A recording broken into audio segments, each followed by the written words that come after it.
जय हिंद, जय संपूर्ण क्रांति, जय सुभाष, जय प्रकाश। कुछ खबरों के साथ आपके बीच में हाजिर हो गया इंद्र प्रकाश। मुख्य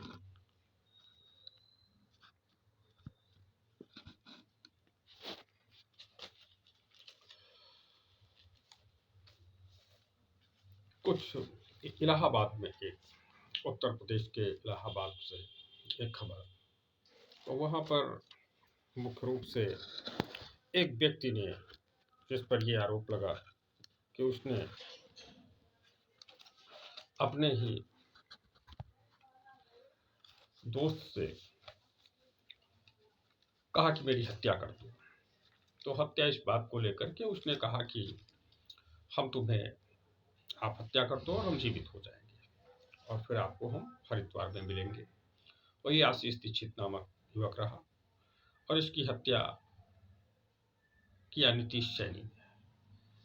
ये नीतीश सैनी ये आशीष दीक्षित का साथी रहा और उसने उसकी हत्या कर दिया, उसके खून से उसका तिलक किया, पूजा सामग्री जो रही उस पर एक तरीके से बलि दिया, वो गंगा नदी में फेंक दिया। और जब पुलिस इसमें एक्टिव हुई, पकड़ा गया, तो इस व्यक्ति ने कहा कि आशीष दीक्षित ने हमसे ऐसा करने के लिए कहा था, जिसकी छानबीन चल रही है। एक विशेष रूप से जो छपरा का शराब कांड हो रहा है, तो इस पर मानवाधिकार आयोग ने इस पर संज्ञान लिया है और मुख्य सचिव और बिहार के डीजी को उसने कहा है कि आप इसकी जांच करके कुछ फैक्ट हम तक पहुंचाइए। बिहार में ही एक बड़ी खबर रही कि 3,403 करोड़ रुपए बच गए। बिहार में 31 मार्च 2031 तक जो CIG का रिपोर्ट है, तो कंट्रोलर ऑडिटर जनरल का CAG का रिपोर्ट है, और उसमें उन्होंने कहा है कि ये किसान 3,403 करोड़ की धनराशि प्राप्त करने से वंचित रह गए। अब इसमें यह है कि भाई कैसे इतना बड़ा ये प्रकरण हो गया कि इसमें किसानों को नहीं हो पाया है। इसके लिए जो है प्रशासन के लोग जिम्मेदार होते हैं, जिस पर प्रायः कार्यवाही नहीं होती है, और जितना बजट सरकारें बनाती हैं उतना बजट भी वो जनता तक नहीं पहुंच पाता है। आधार कार्ड का देश में 3.5 लाख आधार कार्ड फर्जी बने हुए हैं। तो अब फर्जी आधार कार्ड जिनके बने हुए हैं उनको अभी प्राथमिक स्तर पर सरकार ने कहा कि निरस्त कर देंगे। लेकिन सवाल ये है कि फर्जी आधार कार्ड, पैन, जन्मतिथि, जन्म प्रमाण पत्र, इन सब के आधार पे उत्तर प्रदेश के आजमगढ़ का चुनाव निरस्त हुआ, और जो आजमगढ़ का चुनाव निरस्त हुआ तो उसमें उनको दंडित किया गया न्यायालय के द्वारा। तो इसमें भी सवाल उठता है कि 350 करोड़ जिनके फर्जी आधार कार्ड बने हुए हैं, क्या इन्हें भी दंडित किया जाएगा? दंडित किया जाना चाहिए, कैसे बन गए? अधिकारियों को भी दंडित किया जाना चाहिए, कैसे बना दिया? एक बार बार उठ रहा है पठान फिल्म पर तकरार बढ़ रही। उसमें क्या तकरार आ रही कि भाई बेशर्म रंग को करार दे दिया गया, हिंदू समाज की लड़की मुस्लिम समाज की लड़की की गोद में चली गई। तो अब यहाँ सवाल है कि भाई क्यों चली गई, और किसी भी रंग को बेशर्म नहीं कहा जा सकता। इस पर कार्यवाही होना चाहिए, निश्चित रूप से कार्यवाही होना चाहिए। लेकिन आश्चर्य और अफसोस इस बात का है कि जिनका ताल्लुक इस भगवा कलर से है, उस भगवा कलर के कुछ ठेकेदार उसका नाम लेकर के, उसका उपयोग करके, दुरुपयोग करके शासन सत्ता में आ गए, सरकार में बैठ गए। वो क्या कर रहे हैं? उन्हें इस बात से क्यों नहीं चिढ़ होती है, उनको इस बात से तकलीफ क्यों नहीं होती है कि भगवा रंग को बेशर्म रंग बनाया जा रहा है? उसको प्रोटोकॉल, मीडिया प्रोटोकॉल बरकरार है, पुलिस सिक्योरिटी बरकरार है। जरा सी बात उसके साथ कोई घटना घटित हो जाए तो घटना घटित करने वाला आक्रोश व्यक्ति जो है वो जेल जाएगा, जेल जाना भी चाहिए। हिंसा को किसी भी तरीके से ठहराया सही नहीं ठहराया जा सकता, भारतीय संविधान हिंसा को नहीं देती है। तो सवाल ये है कि चंद लोग जो इसका विरोध कर रहे हैं, तो उन्हीं बात को लेकर के सरकार उनके साथ क्यों नहीं खड़ी हो रही, सरकार क्यों नहीं विरोध कर रही है, सरकार की मानसिकता क्या रही? चुनाव के पहले कौन लोग हैं जो इस प्रकार की बातें करते थे? 80 और 20 की बात करने वाले लोग कहाँ हैं? उनको देखना चाहिए कि ऐसा क्यों हो रहा है। ठेकेदार हैं, पैरोकार हैं, सरकार है, सरकार को देखना चाहिए, ठेकेदार को देखना चाहिए, पैरोकार को देखना चाहिए।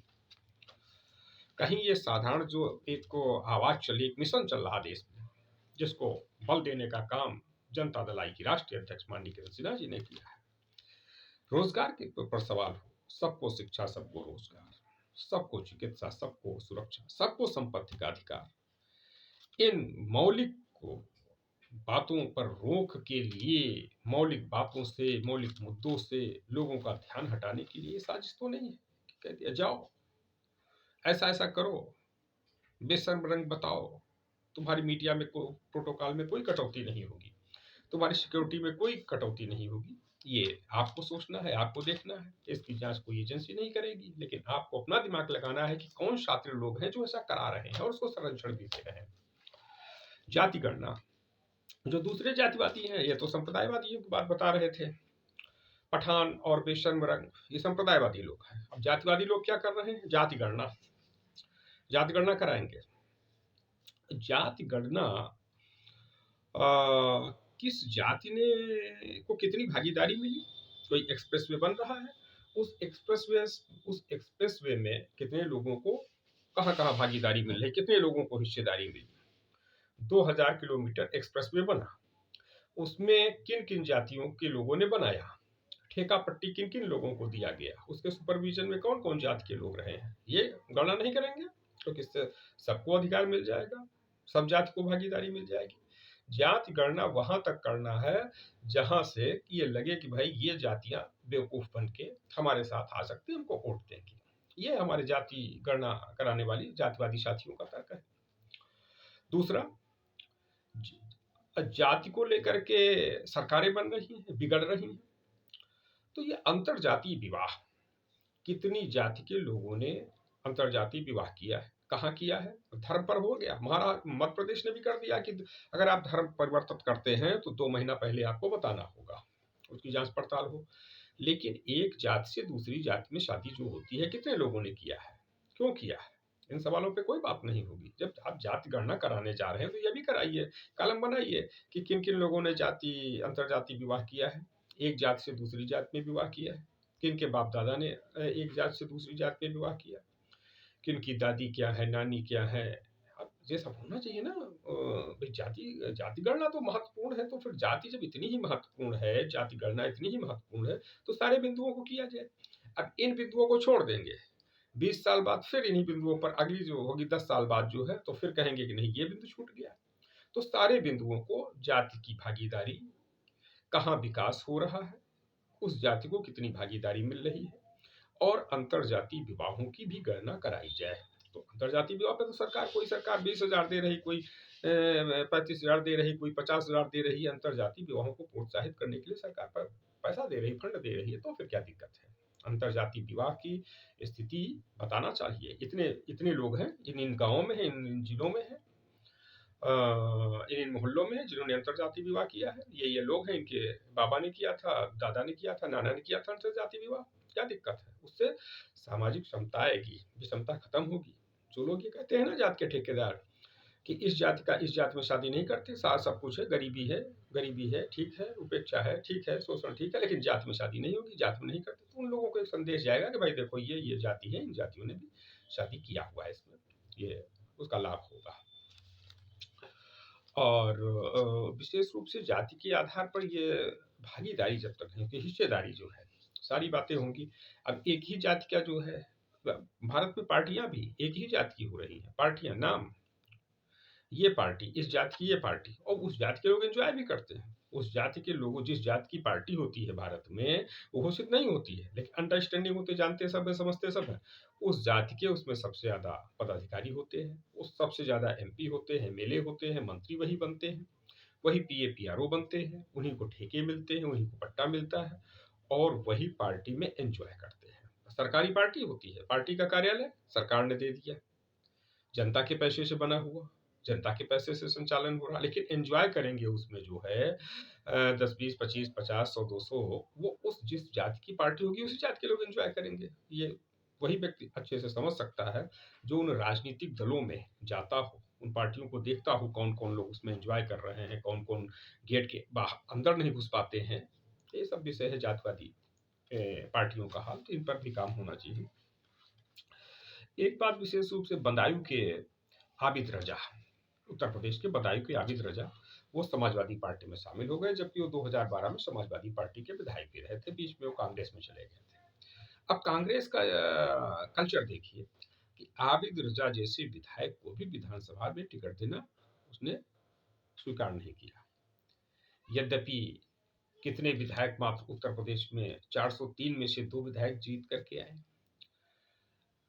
11 सीटों पर जमानत बची, बाकी सब जमानतें जब्त हो गई, कहीं 200 वोट, कहीं 300 वोट, कहीं 500 वोट, ये स्थिति। लेकिन जो जीता हुआ विधायक था, स्थिति थी कि फिर जीत जाएगा, तो कहीं ना कहीं कांग्रेस ये भी देखती है कि ये व्यक्ति जीतने ना पाए, जीतने की स्थिति में है, काटो, इसको टिकट नहीं देना। ये कांग्रेस की तो वर्क कल्चर है। तो इस वर्क कल्चर को जिस प्रकार से एक वो ऐसा कांग्रेस का ये सिस्टम बनता जा रहा, भाई दे दो भाजपा को, पास दे दो भाजपा को, जो है और ओवर कर दो, आगे बढ़ने दो। गुजरात में यही हुआ कि कांग्रेस लड़ी ही नहीं, तमाम देशों, उत्तर प्रदेश में कांग्रेस लड़ी नहीं रही है, जो जीतने वाला है उसको टिकट ही नहीं दे रही है, जिसकी पक्की गारंटी है कि 1500 वोट मिलेगा, तो 4-5 हज़ार मिलेगा, 8 हज़ार मिलेगा, दे दो वोट, दे दो टिकट, जमानत तो नहीं बचेगी, नहीं नहीं जमानत नहीं बचेगी, दे दो टिकट, इसकी जमानत बच सकती है, काटो टिकट ना। तो ये कांग्रेस का वर्क कल्चर। वो तो थुप्पल में ये 13 जो जमानतें बच गई, ये थुप्पल में जो है जमानतें बच गई, ये हालात है कांग्रेस की।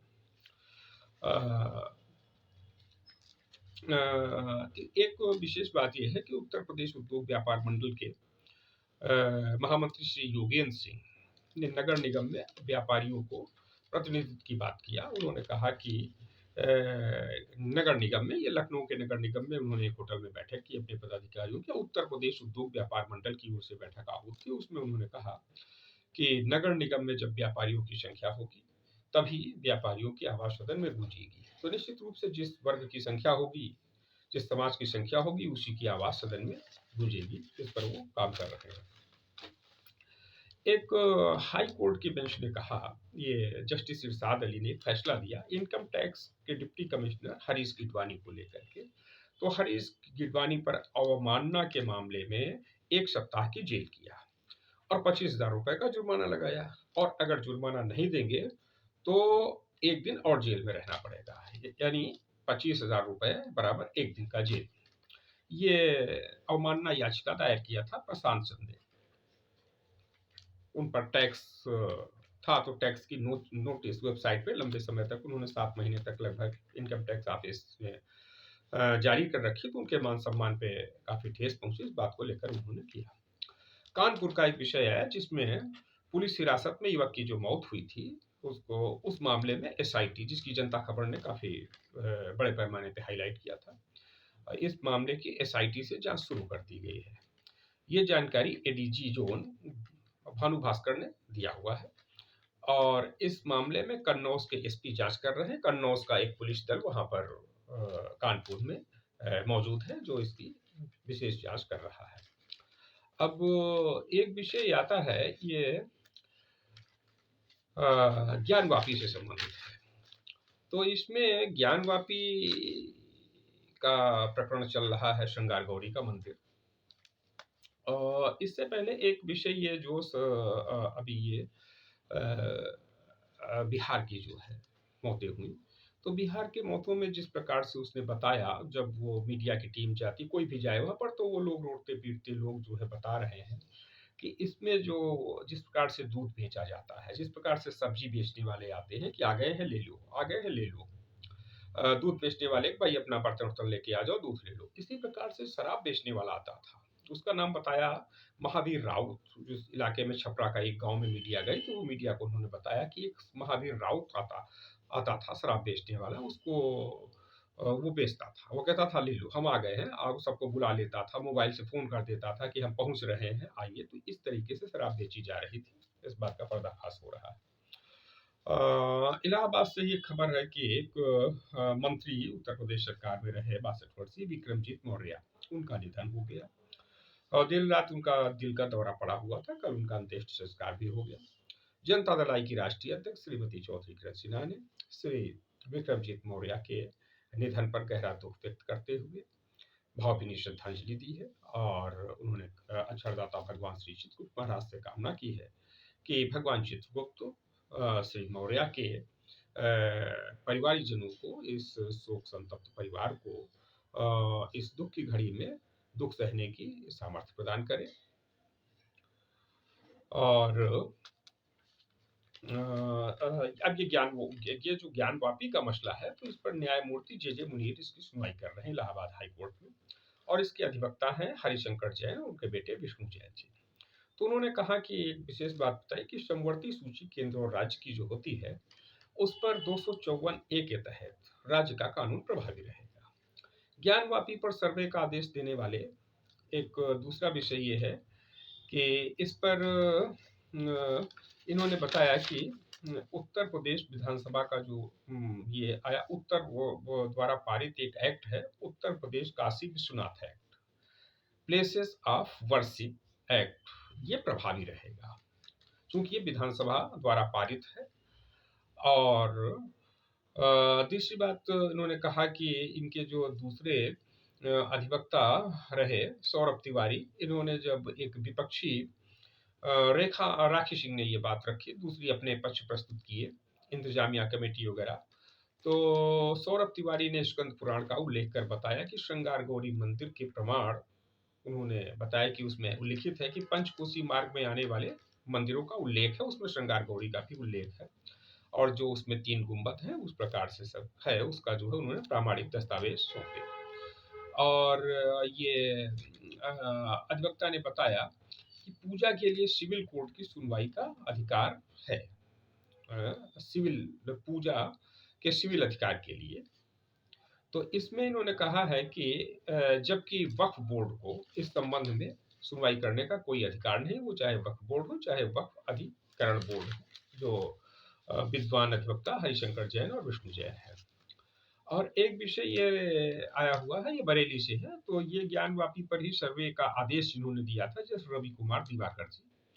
तो बरेली में वो इस समय लघुवाद न्यायाधीश है, और उनके सुरक्षाकर्मी, उन्होंने कहा कि हमारे सुरक्षाकर्मी मोबाइल पे खेलते रहते हैं, चैटिंग करते रहते हैं और हमारी सुरक्षा का ध्यान नहीं देते हैं। एक बात, अभी वो जो है लखनऊ आए हुए थे अपने गृह जनपद, तो लखनऊ में भी उन्होंने कहा कि वो बिना बताए ही बाहर चले गए, वापस चले गए, घूमने फिरने चले गए अपने।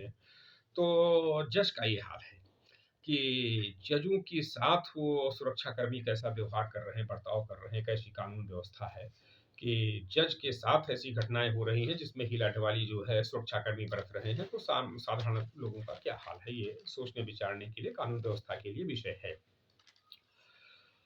एक और खबर है, वो है मथुरा से संबंधित, जहां पर अखिल भारत हिंदू महासभा के प्रवक्ता शिशिर चतुर्वेदी हैं। इनके वाद पर जिला न्यायालय में सुनवाई हुई और इन्होंने मांग किया है जिला जज न्यायालय से कि ये जो वाद है इसको सिविल जज सीनियर डिवीजन न्यायालय में भेज दिया जाए। इस पर सुनवाई हुई और इसकी अगली सुनवाई 2 जनवरी 2023 को होगी। तो ये कुछ न्यायालयों के साथ समाचार थे। तो अब ये मुख्य विषय है कि शराब से मौतों पर मैंने पहले भी बताया था कि जो हिम्मत और हौसला अटल बिहारी वाजपेयी ने लिया था, वो हौसला क्या वर्तमान सरकार दिखाएगी? तो कहीं ये तो नहीं है, लोग सियासी गलियारों में एक खबर तैर रही कि कहीं ये तो नहीं है कि यह जो है पूरी तरीके से ऐसा हो कि भाई एक मिलवा कुश्ती लड़ी जा रही हो, क्योंकि कार्यवाही केंद्र सरकार के द्वारा न करना, राज्य सरकार ने अपना पक्ष रख दिया कि पियोगे तो मरोगे, बस पर्याप्त। लेकिन जब दूसरे लोग हाय तौबा कर रहे हैं, खासतौर से भारतीय जनता पार्टी के जो बिहार के विधायक हैं, बिहार के नेता हैं, वहाँ के प्रदेश अध्यक्ष हैं, विधायक दल के नेता हैं, तो इस प्रकार से वो तो है तौबा कर रहे हैं। लेकिन केंद्र सरकार क्या कर रही है? उनके आका जो है, वो क्या कर रहे हैं? तो वो तो इस पर कुछ बोल नहीं रहे हैं, कुछ कोई डिवीज़न अटल बिहारी वाजपेयी जैसा डिसीज़न कि जैसे जब सेनारी कांड हुआ, तो उन्होंने कहा नहीं, बहुत हो गया, राबड़ी देवी की सरकार को बर्खास्त कर दिया। जो नरसंहार हो रहे थे, हत्याएँ हो रही थीं, इसमें भी लगभग 1 सैकड़ा के करीब पहुँच रही 50 आधा सैकड़ा का जो है, जो मीडिया के सूत्रधार हैं, वहाँ के जो स्थानीय सूत्रधार हैं, उनके अनुसार से लगभग 66 ठो डेथ वो जो है पार कर चुकी है। मीडिया अपने हिसाब से कभी 34 कह रहा है, कभी चौ कुछ आ रहा है, तो इस प्रकार से सरकारी मीडिया कुछ बता रही है, जबकि स्थानीय मीडिया जो है, जनता की मीडिया, वो आंकड़े दूसरे दे रही है। और होता अक्सर ये है, एक मान्यता है कि सरकार जो है कुछ कम ही बताती है। बड़े पैमाने अभी क्या हुआ, ये मोरबी मोरबी का जो कांड हुआ गुजरात का, उसमें भी यही रहा। मोरबी में घोटाला, वो जो पुल टूटा, पुल टूटने के बाद संख्या कुछ आ रही है, सरकारी मीडिया कुछ बता रही है और जनता की मीडिया कुछ बता रही है। तो जनता का मीडिया सरकारी मीडिया में हस्तक्षेप होता रहता है, तो इसमें जनता को सतर्क होना होगा। जो जिसके वहाँ रिसोर्सेज हैं, उनसे भी जानकारी लेते रहना चाहिए कि कहाँ पर क्या स्थिति हो रही है, भाई छपरा का क्या हाल है, जिसका जानने वाले, परिचय वाले हैं, तो इस प्रकार से उसे एक सटीक बात पता चलता है, सच्चाई का पता चलता है। तो इस प्रकार से है। तो अब ये सवाल है कि भई इन परिस्थितियों में भारत रत्न लोकनायक जयप्रकाश नारायण का सपना कैसे साकार होगा और कैसे संपूर्ण क्रांति का सपना साकार होगा, कैसे नेताजी सुभाष चंद्र बोस का सपना साकार होगा? क्योंकि वो लोग समता चाहते थे, समानता चाहते थे, भ्रष्टाचार नहीं चाहते थे। आज भ्रष्टाचार बढ़ रहा है, पूंजीवाद बढ़ रहा है, सामंतवाद बढ़ रहा है। तो पूंजीवाद और सामंतवाद के खात्मे के लिए हम सबको एकजुट होना होगा। नेताजी सुभाष चंद्र बोस, लोकनायक जयप्रकाश नारायण के सपनों को साकार करना होगा। इसी के साथ जय हिंद, जय संपूर्ण क्रांति। फिर भेंट होती है। धन्यवाद।